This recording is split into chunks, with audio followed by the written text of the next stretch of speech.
Tengo el gusto de presentarles a la maestra Danae Villalobos Covers, que tiene 3 características, y como siempre les digo, ¿seré qué?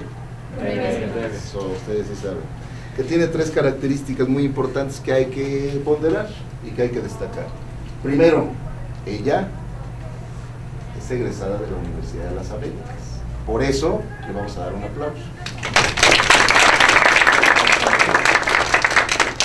Segundo, hizo algo que muchos de ustedes, o varios, seguramente, no todos, pero varios, quisieran hacer, que estudiar y vivir en un país como Alemania. Y por eso le vamos a dar otro aplauso. Y tercer y último punto, me parece que nadie mejor que ella, que vivió la estructura de Alemania dentro del esquema de la Unión Europea, que es internacionalista, que estudió una maestría allá, que nos pueda indicar, informar y comentar cómo ha sido el papel, la historia de este país tan importante en el contexto internacional, a la luz de alguien que lo vivió de manera directa. Hablando muy en serio, maestra, le doy la bienvenida, un aplauso y la vamos a escuchar.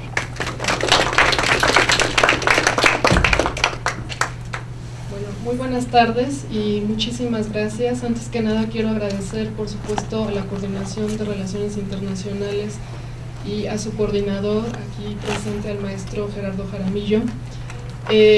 Sobre todo quiero agradecer por darme la oportunidad de regresar a mi alma mater después de ya muchos años. Y he de decir que regreso con una tarea muy difícil. ¿Por qué digo difícil? Pues porque me toca hablar de un país que, como ya bien dijo el maestro, tiene un peso muy importante a nivel internacional, y por ese peso tan importante resulta muy complejo hablar grosso modo de este país. Bueno, vamos a empezar. Yo la verdad es que le estuve dando muchísimas vueltas a la cabeza para ver por dónde empezar, porque por esta complejidad, y sabía que me iba a dirigir a internacionalistas, entonces la mejor manera de hablar sobre el papel de Alemania dentro de la Unión Europea es en el contexto político-económico y un poco cultural y social. Voy a comenzar mostrándoles una imagen que a mí me parece de un sarcasmo excelente.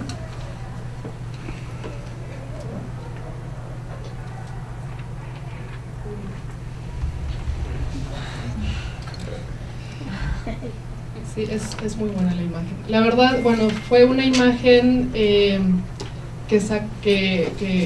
hay un programa alemán que se llama Heute Show, y ellos son bastante sarcásticos, ¿sí? Es la forma en cómo opinan sobre la política. Y bueno, aquí vemos a la canciller alemana, Frau Merkel, que está montando sobre la Paloma de la Paz, que en este caso está representada por el presidente francés Hollande. Y bueno, ¿cuál es el objetivo de mostrar una imagen tan provocadora? Pues vamos a tratar de entender el papel de Alemania de una manera, bueno, en reversa, por así decirlo. Vamos a ver lo que está sucediendo actualmente para poder ir entendiendo poco a poco el por qué ha llegado a la posición a la que se encuentra actualmente. Vemos a una canciller en la actualidad un poco tratando de tomar las riendas. Sin embargo, no se ha atrevido a tomar las riendas ella sola. Hay muchos factores, uno de ellos lógicamente es el factor histórico.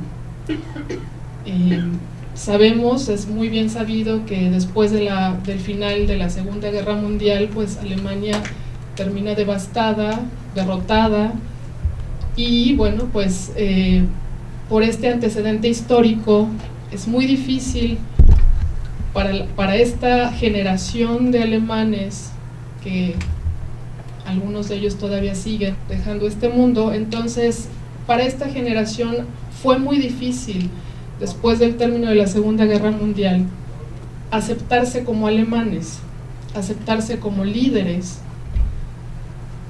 Entonces, para Frau Merkel ha sido muy difícil decir nosotros somos los líderes, y por eso es que países como Francia, incluso la misma Inglaterra, han tratado de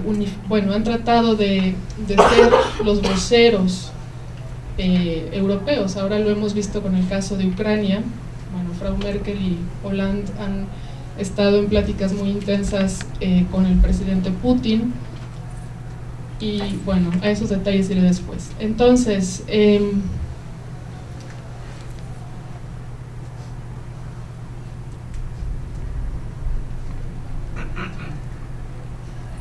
bueno, como les decía, se observa una Unión Europea debilitada. ¿Y por qué debilitada? Bueno, sabemos que la semilla de la Unión Europea fue la Comunidad del Carbón y el Acero, por sus siglas en español, CECA, y que fue propuesta, de hecho, por el primer ministro francés de aquella época, aunque tenga nombre alemán y haya nacido en Luxemburgo, Robert Schuman, y no me refiero a Robert Schuman, el músico, porque ese segundo se escribe con doble N. Me refiero a que estos políticos, estos 6 estados que comenzaron con la comunidad, fueron visionarios, por supuesto, porque necesitaban, había sido el fin de la Segunda Guerra Mundial, y en el año 51 es cuando se forma esta comunidad, y deciden, sobre todo Francia, Francia tenía la necesidad de volver a controlar 2 industrias tan importantes como era el carbón y el acero, sobre todo para volver a producir armamento, porque la Guerra Fría, que desde mi perspectiva nunca se ha enfriado, sigue muy caliente. Entonces la Guerra Fría estaba latente, sobre todo Europa necesitaba una protección del lado este del continente y no la tenía. Entonces ese era el objetivo principal por el cual Francia buscó en estos otros 6 estados una unión para poder contender un poco el bloque soviético. Pero por otro lado también la comunidad europea se forma porque lo que buscaban estos países era una paz, porque habían ya vivido 2 guerras mundiales que habían devastado a sus países, y lo que buscaban era una paz perpetua, por así decirlo. Pero se logró, o se ha logrado el objetivo, pues la verdad es que no. ¿Y por qué no? Hay un ejemplo muy claro. Tenemos, si nos remontamos a la época o a la década de los 90, vemos que se peleó una guerra durante 8 años, que fue una de las guerras más violentas y más sangrientas que se luchó en suelo europeo, y esto representó, no se pudo evitar porque la Unión Europea no ha sido capaz de tener una política exterior de peso. Entonces se le salió de las manos, y no es un ejemplo claro de que no han podido lograr la paz como lo esperaban. Y ahora tenemos el conflicto de Ucrania, que también se ha salido bastante de las manos, y es por eso que, bueno, mientras no se tenga una política exterior de peso, mientras la Unión Europea no hable con una sola voz, no será capaz de lograr el objetivo político que aquellos políticos visionarios de aquellos 6 estados en la época de los 50 quería lograr. Bueno,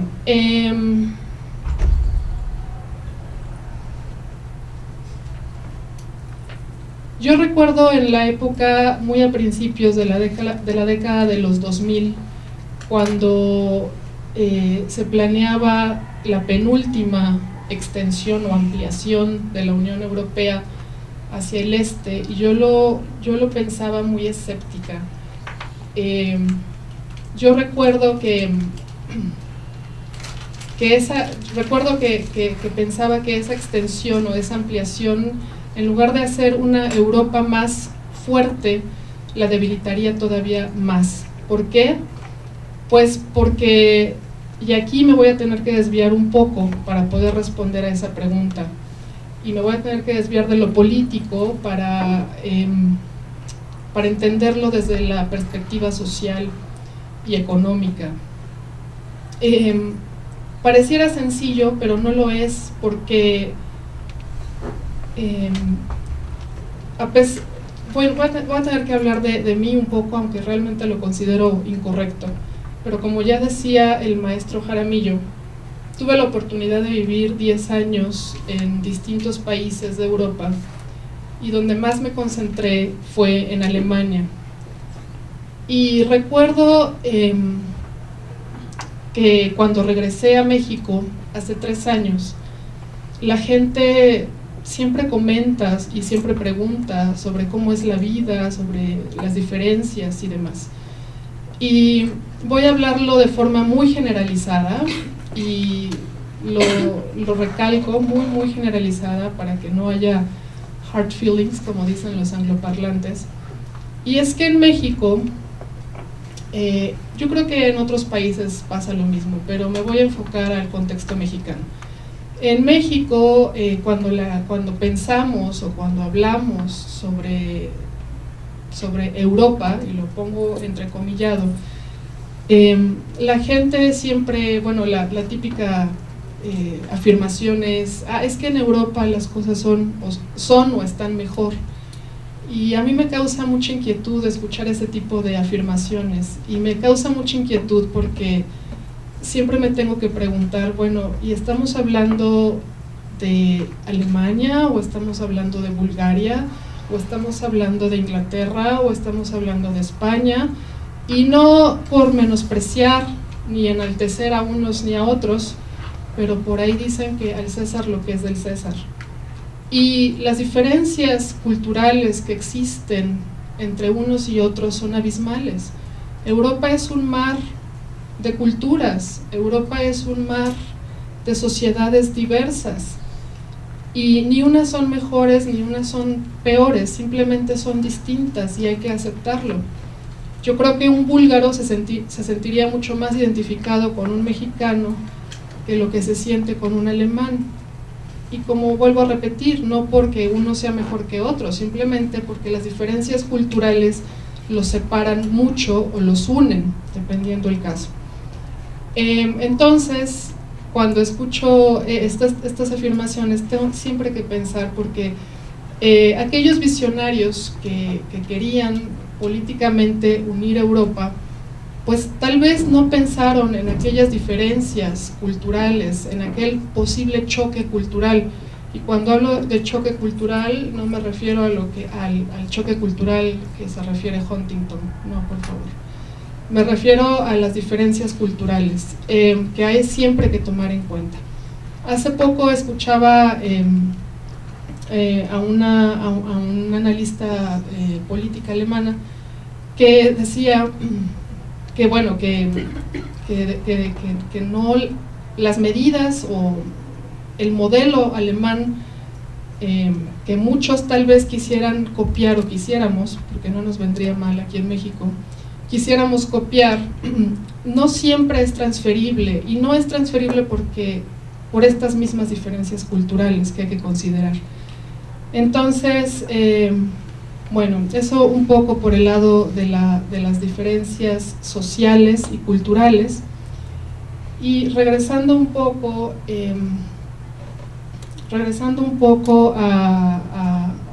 bueno, también se me olvidaba, perdón. Recuerdo hace poco, bueno, ustedes saben que está muy latente este tema de la debacle griega, y por supuesto de de la todavía no sanada crisis en la periferia, como es España, Portugal, un poco Italia. Recuerdo haber leído algunos comentarios de algunos analistas españoles, donde ellos mismos dicen, no lo digo yo, lo dicen ellos, que pues los alemanes inocentemente les dieron mucho dinero, sobre todo en 1981, que fue cuando entró España al club de la Unión Europea. Empieza a recibir mucho dinero, sobre todo porque España había salido del franquismo y necesitaba ponerse a nivel, por así decirlo, porque así algunos países lo llaman. Entonces, sí, España tiene un boom económico, empieza a producir, le empieza a ir muy bien, pero bueno, los españoles dicen, es que nos dieron mucho dinero, los alemanes, sin pensar o pensando que nosotros íbamos a utilizar este dinero tal como lo hacen ellos, es decir, con disciplina, con sensatez, pero los españoles dicen, no contaban con que nosotros somos despilfarradores, no contaban con que pues no nos gusta tanto la disciplina, no contaban con que pues nos gusta un poco más la fiesta y la siesta, y no por menospreciarlo, simplemente volvemos a lo mismo, son diferentes. Entonces pues no resultó lo que al final tenía que haber resultado. Y lo mismo en el caso griego. Ahora el nuevo ministro de Finanzas, que por cierto está causando revuelo en la Unión Europea porque lo consideran pues de un estilo muy atractivo al señor, entonces también él ha hecho declaraciones diciendo que pues no es su culpa, la culpa es de los que les dieron tanto dinero. Entonces pues hay que interpretarlo simplemente. Muy bien. Entonces vamos a tratar de entender por qué Alemania es el corazón de Europa. Son varios aspectos. Aquí podemos ver un mapa de los países miembros de la Unión Europea y de Europa en general. Y lo que vemos al centro, ¿qué país es el que vemos al centro? Suiza. ¿Suiza?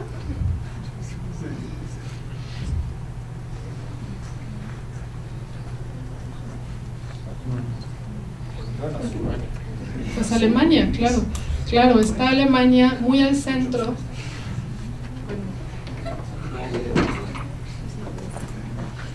¿Correcto? Entonces vemos a Alemania muy al centro. Geográficamente es el centro de Europa. Es el corazón de Europa geográficamente hablando. Y segundo, es el país más poblado de la Unión Europea. Tiene 81 millones de habitantes. Pero eso no es lo extraordinario. Lo extraordinario es que Alemania es 5 veces más pequeño que México. O sea, en México podríamos meter 5 Alemanias. Pero nosotros tenemos 120 millones de habitantes. Ellos tienen 80.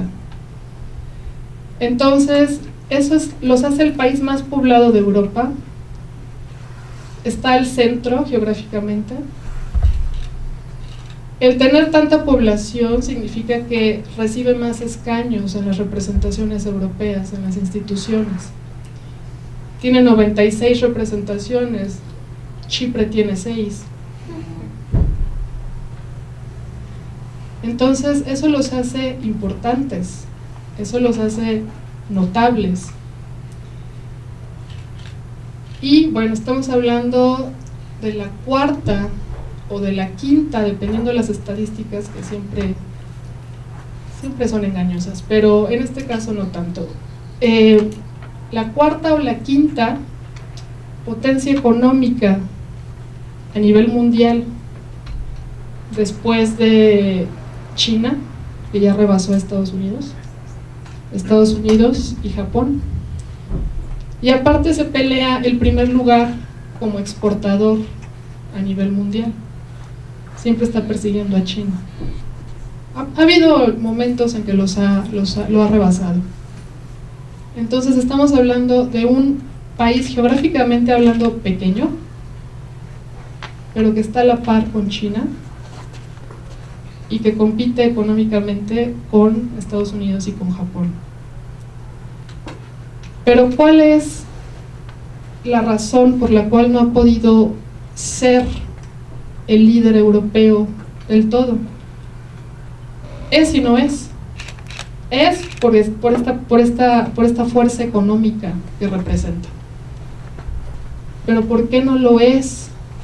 Ya mencioné que históricamente el haber sido el malo de la historia durante la Segunda Guerra Mundial y la Primera, pues no les ayudó o no les ha ayudado mucho para tomar el papel de líder. Pero ¿cuál es otra razón por la cual no ha podido ponerse al frente de la Unión Europea? Eso porque mantiene la Unión Europea a flote, siempre está prestando dinero a países que lo necesitan y no puede aplicar ese dinero para sus propios beneficios. Ok. ¿Alguna otra opinión, tal vez? ¿Qué necesita una potencia para ser potencia integral? Internacionalistas. Representación en la Consul, ¿Cómo? una representación en el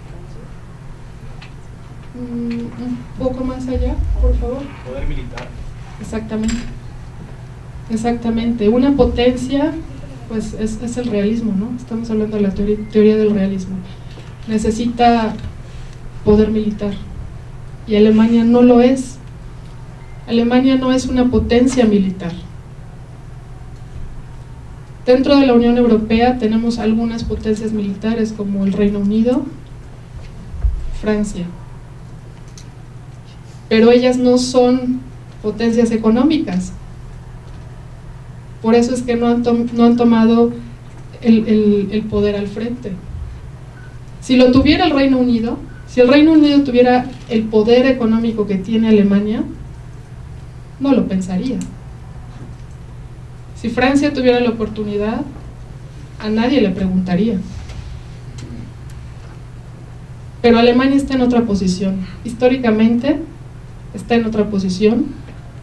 No puede y no quiere ser potencia militar. Y ya lo vimos, ¿no? Si Alemania fuera una potencia militar, seguramente que no hubiera sucedido lo que sucedió en los Balcanes. Seguramente no estaría sucediendo o no se habría salido de control la situación en Ucrania. Afganistán hubiera sido otra historia. Porque Alemania no pudo, porque también esas son las diferencias que no se han tomado en cuenta y no se tomaron en cuenta a la hora de hacer la unión. Que cada país tiene un sistema político distinto, cada miembro tiene un sistema político distinto. Por ejemplo, se hace referenda en países como Irlanda o Países Bajos para votar en contra o a favor de políticas dentro de la Unión Europea, cosa que en Alemania no se puede hacer constitucionalmente. Es el Parlamento el que vota, es distinto. Entonces, esas diferencias también han hecho que no haya una sola voz dentro de la Unión Europea.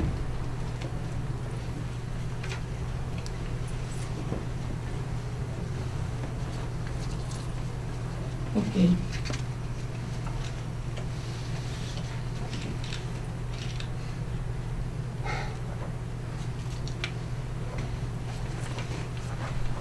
Bueno, les voy a mostrar otra imagen.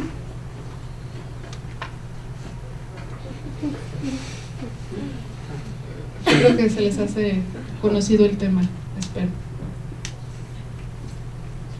Bueno, no es reciente el caso del espionaje del NSA. de la Agencia Nacional de Seguridad estadounidense. Y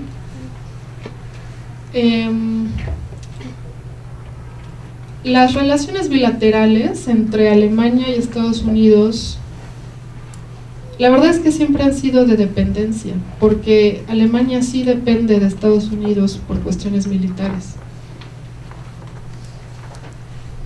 Y por lo tanto, pues eran buenas relaciones, excepto cuando estaba Baby Bush. Pero eran buenas relaciones y habían sido buenas relaciones. De hecho, Merkel tenía muy buena relación con Obama al principio del mandato. Y sucede esto, lo que ven en la foto, ¿no? Bueno, eso es un poco caricaturesco, pero es solamente para ilustrar lo que sucedió. Y entonces se convierte en un escándalo, lógicamente. Merkel, Frau Merkel, o la Mutti, como le dicen los alemanes. La Mutti, porque significa la mami. Así le llaman. La quieren, sí la quieren. Y la quieren porque es una primer ministro que es muy pragmática, muy pragmática. No sabemos, y digo no sabemos porque muchos alemanes tampoco lo saben, y yo creo es muy difícil saber si ha sido suerte por parte de Frau Merkel, que todo le ha salido bien, digo, por fortuna para los alemanes, ¿no? Pero por ese pragmatismo no sabemos si ha sido suerte o ha sido que simplemente ha estado, o realmente su pragmatismo funciona en términos políticos. Bueno, regresando al tema del espionaje. Entonces, suceden estas tensiones bilaterales entre Estados Unidos y Alemania a partir de que se sabe que el teléfono celular de la Mutti estaba siendo espionado. Sí, gracias. Y entonces, después de todo este escándalo, hay una tensión, hay un distanciamiento, pero bueno, surge el problema en Crimea. Rusia vuelve a ser protagonista, y ¿qué es lo que hay que hacer? Bueno, pues no le queda de otra más que intentar volverse a acercar, porque de nuevo Alemania depende militarmente de Estados Unidos, pero está en medio en esta situación porque Alemania también depende de la energía que le provee Rusia. Entonces está jugando un papel muy complejo, está a la mitad de todo esto y tiene que decidir si ser o no ser el líder de Europa. ¿Qué quieren los europeos? ¿Qué quieren los demás países europeos? ¿Requieren o no requieren de un liderazgo? ¿Sí? ¿No? ¿No todos? Por ejemplo. No, si Inglaterra o Francia no necesitan que los estén controlando tanto. Ok. ¿Alguna otra idea? ¿Cuál fue la pregunta? Perdón. Si se requiere un liderazgo o no en Europa. Pues de alguna manera sí, porque así remontamos de las teorías como de un orden multipolar o bipolar. Si no hay un orden bipolar el cual establezca como cierto orden, una multipolaridad, pues podría ser que desencadene un problema gigantesco, pero asimismo se abstendrían porque sabrían que tienen una capacidad de destrucción mutua y multilateral.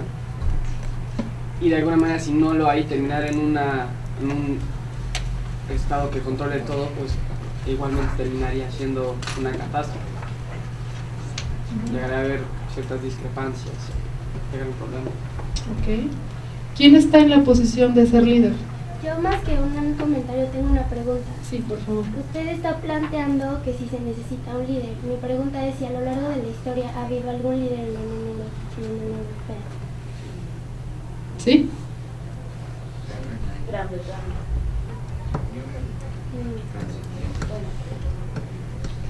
Es que en Gran Bretaña ¿Es que económicamente líder no. en qué?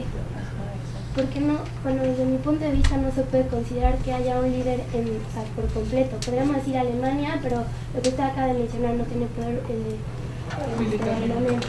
Y podemos decir Francia, que no tiene poder económico. O sea, desde mi punto de vista, a lo mejor no es que se necesite un líder global, o sea, bueno, como de todo, porque históricamente no lo ha habido. Ok. Siempre hay Su pregunta contrapartes. fue ¿en la Unión Europea o en Europa? En la Unión Europea. O sea, esto de si Inglaterra y Francia estar sirviendo como un contrapeso para tratar de que Alemania no suba tanto al poder. O sea, yo creo que, bueno, no sé si tampoco los dejen a Alemania que crezca militarmente. Creo que no les permiten que tengan tantas cargas militares. No, y ellos mismos no quieren. Ellos mismos no quieren ser potencia militar. Se rehúsan a ser potencia militar. Un líder... no, históricamente la Unión Europea no ha tenido un líder.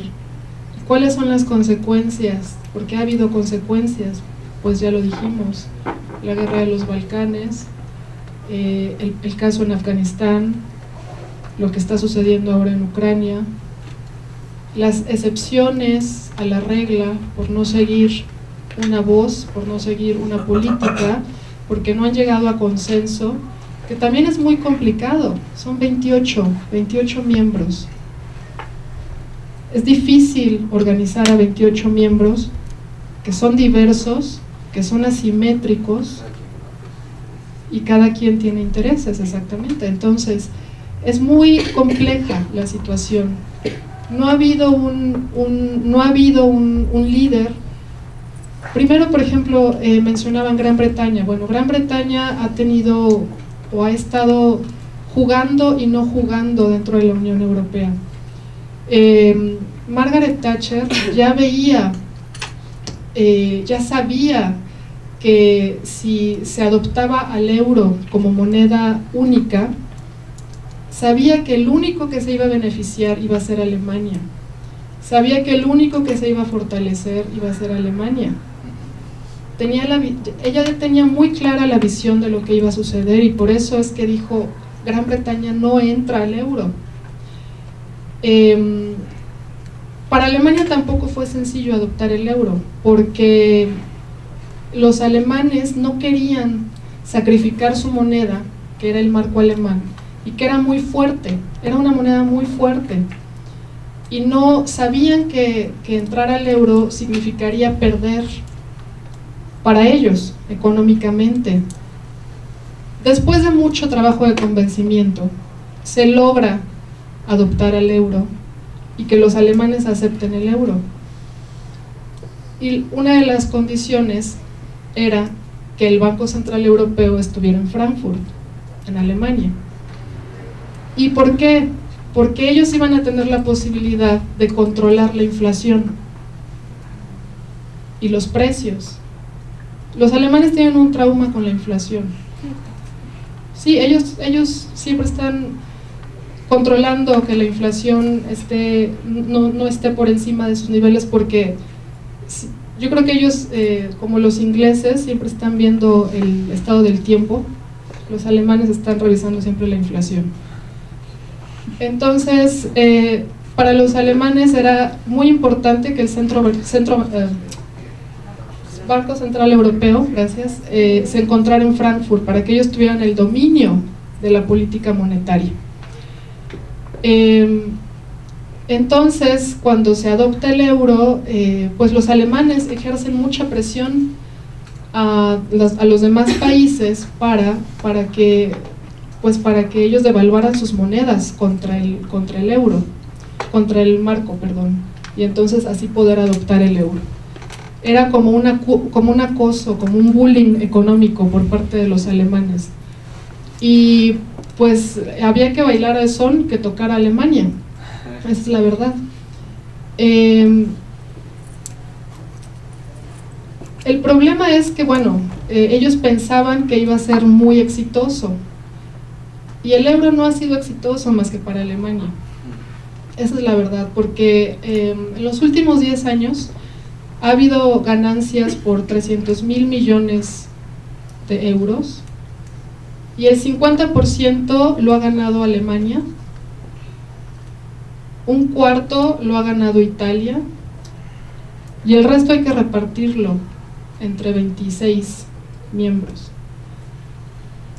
Entonces, Alemania sí ha sido la gran ganadora del euro, y ahora los países de la periferia, o por esta situación, hay un sentimiento anti-alemán que está creciendo y está siendo muy fuerte en países como España, en países como Portugal, en Grecia, bueno, no se diga Grecia. ¿Y qué es lo que está pasando? Bueno, pues hay otros países, por otro lado, que sí están votando o sí están pidiendo a gritos que haya un liderazgo y que lo lleve a cabo Alemania. Por ejemplo, los franceses, porque saben que ellos no lo van a poder hacer.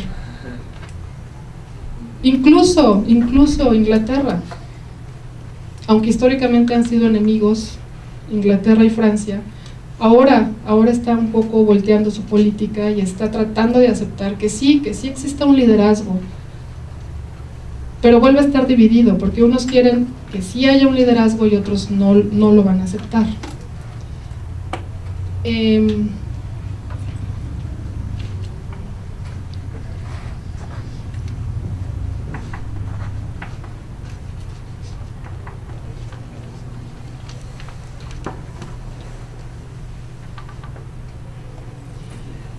Bueno, incluso los mismos alemanes, por ejemplo, la primer ministro de defensa, que es también una mujer que se llama Ursula von der Leyen, ella hizo declaraciones diciendo que Alemania no estaba, bueno, que Alemania más bien es líder desde el centro. Esa fue su declaración. Primer ministro de defensa, Alemania es líder desde el centro. La pregunta es, ¿cómo desde el centro? El líder siempre está al frente, ¿no? El líder tiene la posición al frente y los demás lo siguen. Es muy difícil tratar de tomar el liderazgo desde el centro. ¿Qué nos dice esto? Pues que ellos tampoco están todavía dispuestos a tomar el liderazgo solos. Necesitan a Francia, y por eso vemos, aunque de forma también muy sarcástica, a Merkel montada sobre Hollande. Pero así es la dupla, ahorita es la dupla Francia-Alemania, que va a todos lados como voceros desesperados entre Obama y Rusia.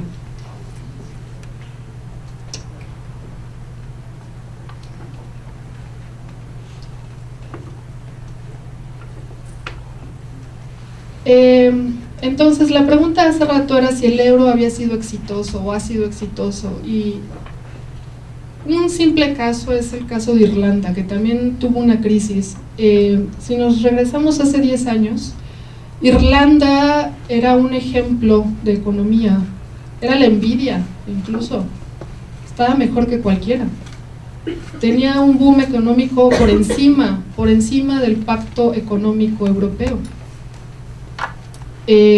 Lo que no sucedía en Alemania, ni tampoco en Francia.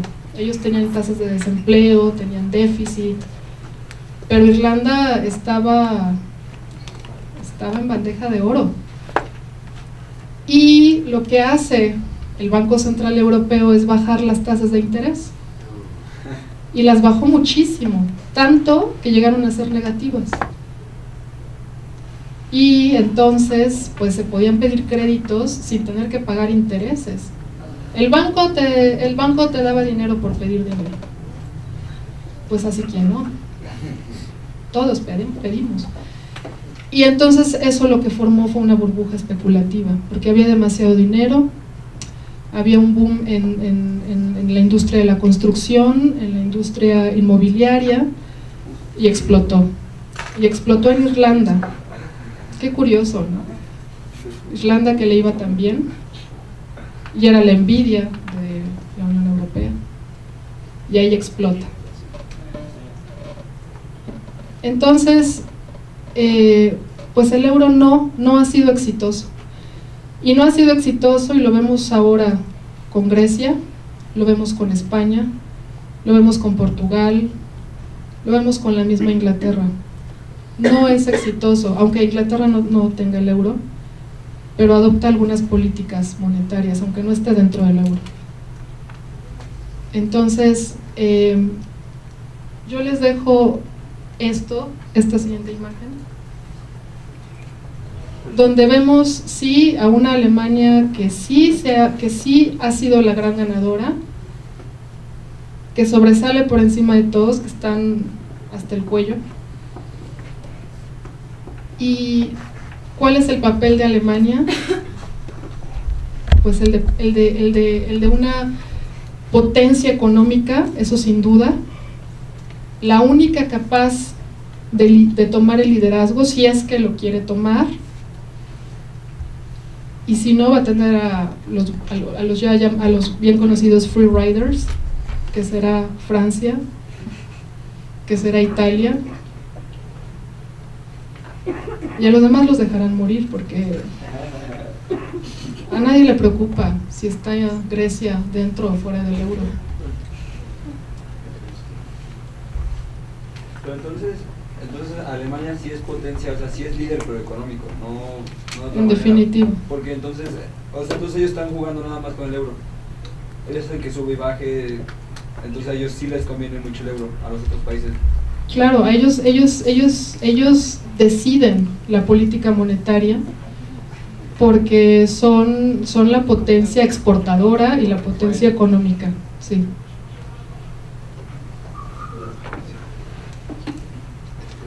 Han crecido muchos sentimientos, como les decía, en la periferia. Yo bromeaba un poco con mi esposo, que es alemán, y le decía, es que yo creo que Alemania es como el Estados Unidos para Latinoamérica. Se rió y dijo, de alguna forma sí. Y salió hace poco en un periódico que es muy similar al Gráfico aquí en México, pero en Alemania, que es el Bild Zeitung. No lo lean, no tiene caso. Pero salió ahí una imagen donde decía que Alemania era la China de Europa. Entonces, Por otra cosa. ¿cómo? ¿Por qué esa referencia? La China de Europa. O sea, yo dije por tramposa, pero por ser la potencia, pero sin importarle los miembros, ¿no? Solamente para ellos. La verdad es que los alemanes son más sensatos. No sé, yo nunca he vivido en China, pero son más sensatos que nuestros vecinos, los del norte. Y no podrían, yo creo que no tomarían tan en serio su papel como lo toma Estados Unidos. Entonces, sí son potencia, eso no hay duda. Sí son líderes, aunque ellos no lo quieran aceptar.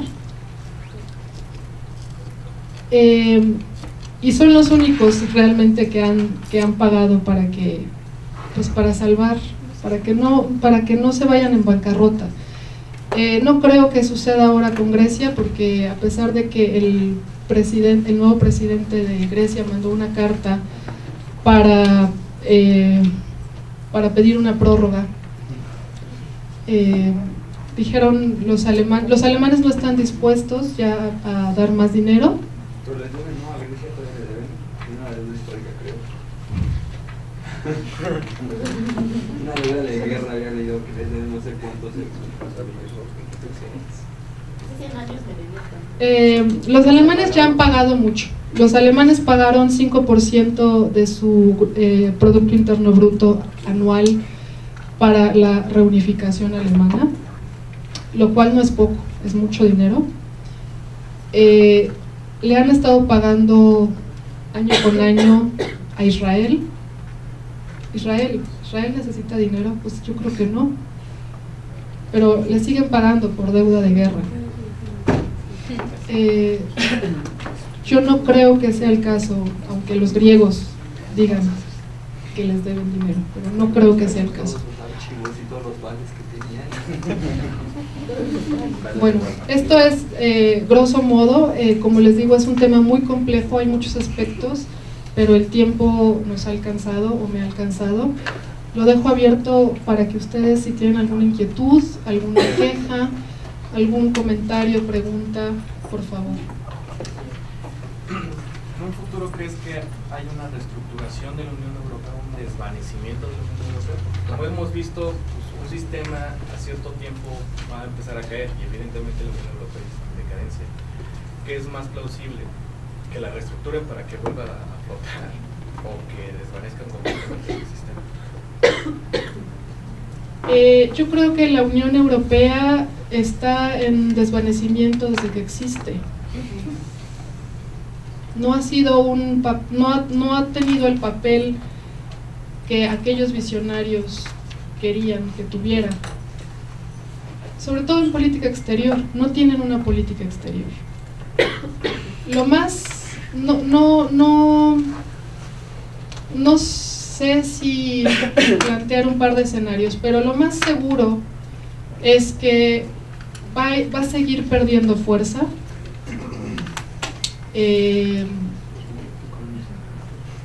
Lo más seguro es que países como Grecia salgan, no nada más de la zona euro, sino de la Unión. Incluso España se quiere unir a los BRICS. Entonces, a los BRICS, sí, Brasil, Rusia, India, China, Sudáfrica. Entonces, puede ocurrir que a final de cuentas termine por desaparecer como unión. Pero ¿no sería igual como una bomba de tiempo que los BRICS aceptaran esos países? Al fin y al cabo, ¿qué es España? ¿Qué es Grecia? ¿Qué es todo el país? Y más siendo el BRICS, que son de todas estas potencias emergentes que están tratando de hacer un contrapeso totalmente directo con Estados Unidos, no les conviene aceptar esos países. A lo mejor como peso político, económico no, pero un poco como peso político, sí. O sea, decirle a Europa como ya te los digo, más. Sí, un poco como los rebeldes, tal vez, ¿no? ¿Afectaría al euro de alguna manera que Grecia se saliera de la zona euro? No, para nada. Para nada. No, ni siquiera se darían cuenta que Grecia ya no forma parte de... es triste la posición de Grecia. ¿Y por qué es triste? Porque, bueno, menciona España. España produce. España tiene una industria automotriz. Pero Grecia no produce.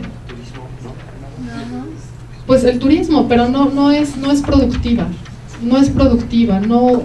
Con el dinero, con todas las inversiones que recibió, no fue capaz de establecer una industria. Y las consecuencias toca pagarlas. Sí. ¿Cómo está manejando Alemania el asunto, el problema con la inmigración que tiene desde África y desde el Medio Oriente? Ese es mi tema. Yo soy especialista en inmigración. ¿Cómo está manejando el tema? Pues muy mal. Muy mal. Hay un movimiento que surgió de nombre Pegida y es un movimiento pues neonazi, ¿no? Porque está en contra de todo lo extranjero. Surge en lo que era la República Federal Alemana, en Dresden sobre todo.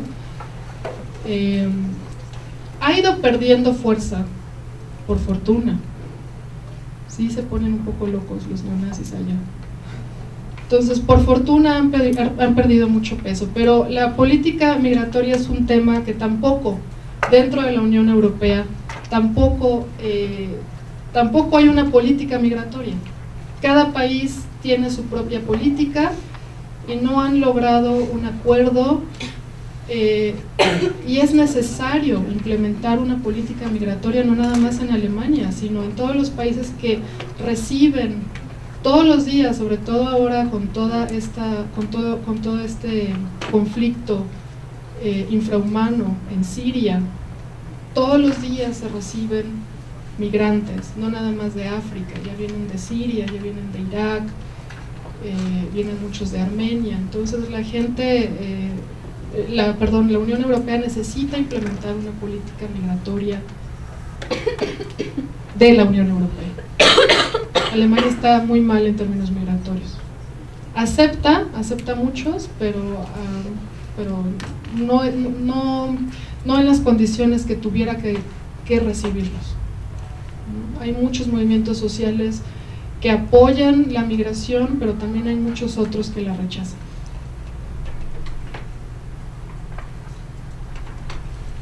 Parece que en ese caso la Unión Europea sí necesita un líder que empiece a implementar este tipo de cosas, porque cada país va a empezar a hacer su política exterior que no va a corresponder con la del otro país, y al fin y al cabo la gente va a empezar a irse por países. Entonces en ese caso la Unión Europea sí necesita un líder. Exactamente. Si quiere ser una confederación de estados, sí. Y al fin y al cabo llega al mismo punto, que tantas diferencias culturales, históricas, no hacen que sea una unión. No una fuerte, por lo menos. ¿Cuál ha sido como que no opinión, la postura así de Alemania sobre la amenaza, la amenaza que está haciendo ISIS o cosas así? No sé si también está uniéndose fuerzas para combatirlos Alemania está contribuyendo sin mandar tropas, no va a mandar tropas militares. Vuelvo al programa de Heute Show, donde les mostraba la primera imagen. Se burlaban porque como Alemania no es una potencia militar, entonces no invierte en su armamento. Ojo, Alemania produce mucho armamento, pero para venderlo. Lo vende, ¿no? Es primer productor de armamento, pero no lo consume, lo vende. Entonces, cuando uno visita los campamentos militares alemanes, pues no están equipados, no están modernizados, porque no tienen interés en ser potencia militar. Entonces, la posición es que sí van a mandar armamento del que ellos mismos producen, pero no mandan tropas. Esa es la posición. ¿Sí? Alemania puede ver como amenaza la inclusión de Turquía en la Unión Europea, si esto llega a pasar, y qué postura tiene. Es que antes no se disuelve. Pues el mayor número de migrantes que existen en Alemania son turcos, y han vivido en Alemania ya por 3 generaciones. Representan esta minoría, que es más bien una mayoría, representa mucho peso para la economía, para la política, porque hay muchos políticos de origen turco en Alemania. Entonces no representa una amenaza como tal, porque ya conviven. Pero tal vez para estos movimientos como Pegida, como los movimientos neonazis, que no aceptan lo extranjero y sobre todo lo que es islámico. Entonces, lógicamente Turquía es un país musulmán, esa sería la única, pero realmente ha habido mucha discusión por esa parte, de si entra o no entra Turquía a la Unión Europea. Es un país muy grande, Turquía, tiene más de 70 millones de habitantes, y aparte Turquía representa la entrada a Asia, entonces geográficamente y geopolíticamente es estratégico, pero no le han dado la entrada por esas diferencias religiosas. ¿Algo más, jóvenes? Sí, yo, supongamos que Alemania se decide y lo dejan tener poder militar, y supongamos que asume el liderazgo de la Unión Europea. ¿En realidad podría cambiar algo? ¿Tú crees que en realidad podría asumir ese liderazgo de forma que la Unión Europea comienza a funcionar como se supone que debe de funcionar? Pues Alemania podría tomar ese liderazgo si tuviera la oportunidad de ser potencia militar. Sí, la generación que vivió después de la Segunda Guerra Mundial, que les daba pena incluso decir que eran alemanes, esa generación está muriendo. Y estas nuevas generaciones saben lo que representa Alemania. Es un fenómeno muy curioso porque dentro de los países europeos que son miembros de la Unión existe mucho todavía la tendencia al nacionalismo, y en Alemania no. En Alemania lo han siempre, no se puede hablar de nacionalismo, es simplemente políticamente incorrecto. Entonces estas nuevas generaciones no son nacionalistas, bueno, solamente los que son de extrema derecha como los antiinmigrantes y demás, pero en general no son nacionalistas, pero sí saben, sí están conscientes lo que ha logrado su país. Entonces, en un momento dado, sí podrían decir, sí tomamos el liderazgo, porque creemos en el proyecto. Ellos son los únicos ciudadanos de la Unión Europea que se dicen europeos. Ellos son los únicos que no dicen yo soy francés, yo soy italiano, yo soy portugués, yo soy bla bla bla. No, ellos sí dicen yo soy europeo, no soy alemán, soy europeo. Entonces ellos sí creen todavía en este proyecto de Europa. Entonces si llega a suceder, si en dado caso sí pueden tener la oportunidad de ser potencia militar, sí podrían decir vamos por el proyecto. Maestra, le agradezco muchísimo su ponencia.